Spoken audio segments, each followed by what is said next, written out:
Today I'm meeting with Hillary Sawchuk. Hillary is the founder of ADrinkWith.com. Have you ever wondered what it would be like to have a drink with Richard Branson or John Legend and Chrissy Teigen together?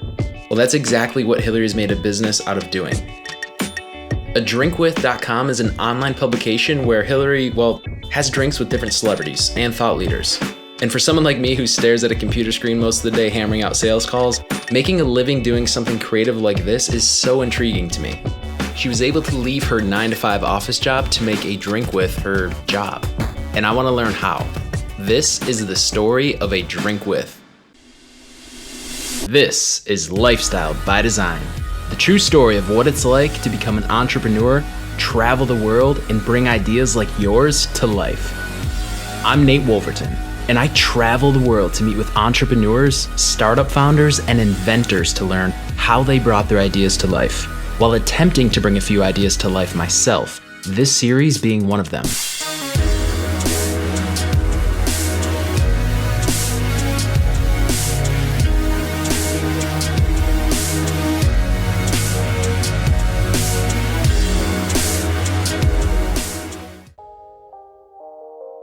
If you've listened to the first episode of our podcast, you will be all caught up on the hilarity behind getting this episode set up. Yes, everything on the podcast was happening just hours before capturing the footage you're watching now. If you like your content and more of a storyline, I would definitely recommend checking out the podcast. If you just want to see cool people who start cool companies, then by all means, just watch the web series. But I would still recommend at least checking out the first episode of the podcast. I wanted to meet with Hillary because what she gets to do is awesome. Not only getting to talk with influential people over their favorite drink, people that I could only dream about hanging out with, but also because she gets to have control over her time and schedule. Imagine being able to plan your day out to work on building something that you've created. And all of your time working is time working on something that you're passionate about. Anyway, this is Hillary and I walking through the farmers market in Lincoln Park, Chicago. The farmers market, which is now closed, as we got there over an hour late of our scheduled time. If you listened to the first episode of the podcast, you know what was happening just minutes before this recording with Hillary. Okay, so you're telling me that you have been able to create a company where you sit down and have drinks with celebrities and different thought leaders. Yeah, when you say it like that, I can't complain, right? It does seem like a dream job, but I don't want to give off the false impression that creating something like this is easy, because it's not. If you don't believe me, try calling a celebrity and setting up a drink with them. And if you do get a drink set up with them, try to figure out how to make money off going on that drink. And that's exactly what Hillary's been able to figure out here. Since a closing farmer's market isn't going to be the best of footage, Hillary and I head over to Elaine's Coffee Call across the street from the farmer's market. My drink of choice while with A Drink With? Coffee. Even though I probably could have used a shot or 10 of something strong, considering my morning. Was there any event that happened where it's like, had this bad client or like something fell apart and it's just like one point, or was it just kind of an ongoing? There wasn't one particular moment. It was just like a feeling all along. The second I sat down and I had that list of calls and I just wasn't passionate about it. Yeah. There was no passion at all. So it was hard every day. I would sit on the 151 bus and go to my office off of Michigan Avenue and just like stare out the window, and I knew that that wasn't what I was supposed to be doing, and I didn't know before drinking started, I didn't know what it was going to be. And I just had this I would just dream all the time. So after we get our coffees, we head to take a look at Hillary's workspace, which is in a studio in a tree-lined street in Lincoln Park, Chicago. So I have to do my research in a quiet space, so I do that from home. I have to do proposals from home. I like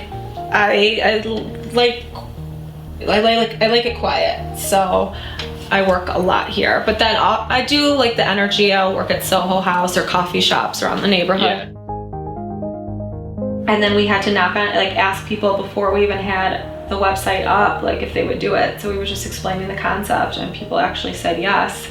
yes to us without even seeing anything. Looking back, it's kind of hilarious that we were like, well, we're gonna have a drink with you, but everyone here has just been so nice. So like I said before, like Chicago, I think the ADrinkWith has been so successful because people gave us a chance, and I think it says a lot about the people in the city.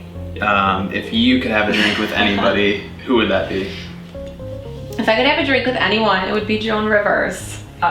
She couldn't do it like last summer on her book tour, and then they committed to an interview, and then she passed away. So I never got to have that drink with her, but that I admire her so much. She's amazing. Although it does change sometimes. I always think of like, oh, having whiskey with Kid Rock would be fun, at the lake.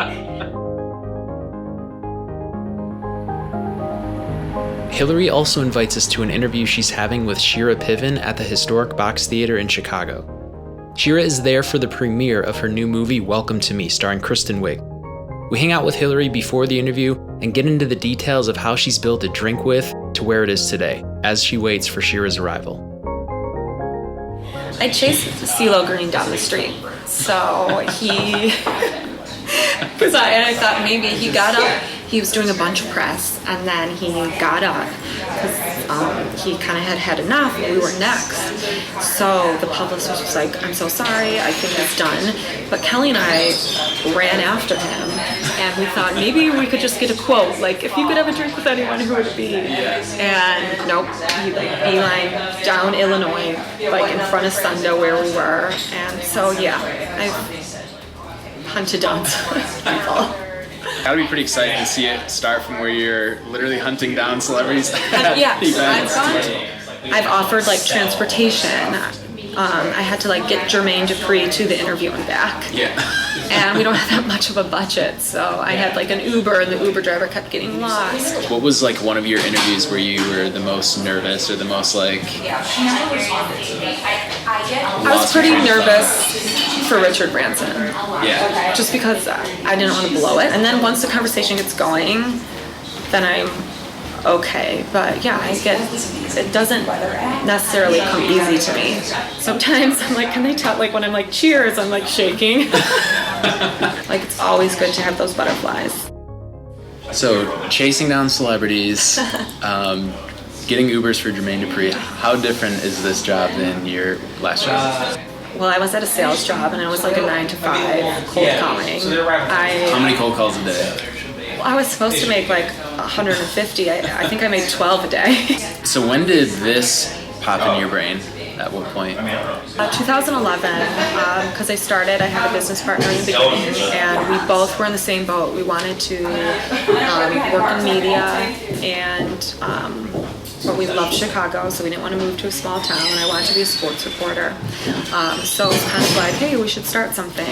Was this while you were working still though? Yep. Okay. So then we kept saying over and over again, we could have a drink with, and finally it's like, okay, I'm just gonna buy ADrinkWith.com, and let's just call it that. Yeah. Let's do one thing and do it really great. Lunchtime interviews, and those were the days when like we'd have a drink, but then turn the recorders off and have another drink or two. And then now that it's full time, it's like I sometimes have to fake drink. If someone wants whiskey sour at 11 a.m. and I have have you had any whiskey sours at 11 a.m.? Yeah, oh yeah. Who was that? DJ Paul, well, he's primarily producer, Paul Blair. He's DJ White Shadow. He's Lady Gaga's producer.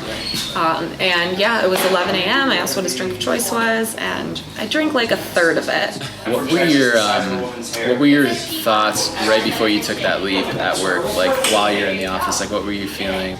I mean, I definitely knew that it was going to be, I wanted it to be a business, and I wanted it to be like not just like a national publication, but an international publication. I could see it. Yeah. So it was just exciting when we could do that. 5 minutes? We actually had investors, which kind of allowed us to make that jump. I don't know when we would have made that jump had we not had investors and partners. That partnership only lasted three months. We decided to go separate ways. It wasn't the right partnership.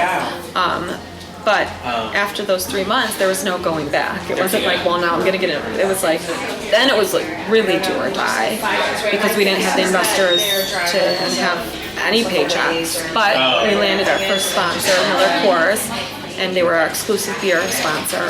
So like that got us to the next, like, okay, we don't have the partners, but we have Miller Coors, and that got us so far. And then we landed another partnership, and that got us to the next 5 months, and now we have to close another. So it's literally step after step that's just carrying you through.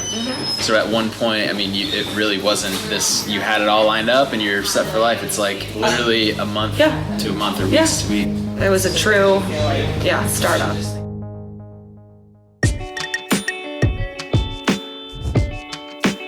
If you could have a drink with anyone, who would it be? Until next time, cheers to where curiosity might lead you next. Here's to it leading you to that drink.